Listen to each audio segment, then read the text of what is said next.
குதிரியா ஐயோ 10ஆம் தேதியா கண்டிப்பா 10ஆம் தேதி என்ன கிழமை அது ஓகே ஓகே விடு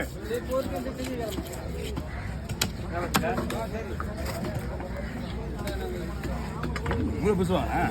2000 ரூபாயா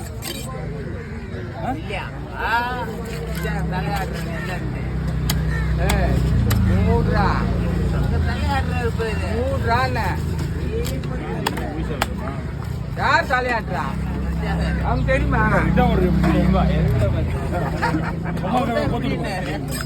சும்மா ஒரு கோத்து விட்டு போறாங்க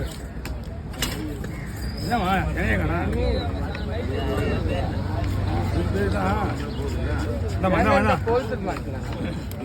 இப்பவே கொண்டு போய் தாங்க நீ சென்னை இருந்தா கொண்டு போறமா நீ அப்புறம் சென்னை இருந்தா கூட கொண்டு போயிடுவீங்க நான் சென்னை கோச்சுட்டேன் குத்து அடிமாயிடுவேன் அப்படி கிடையாது சென்னை இருந்தா கொண்டு போயிடுவேண்ணா இப்போ மட்டும்ண்ணா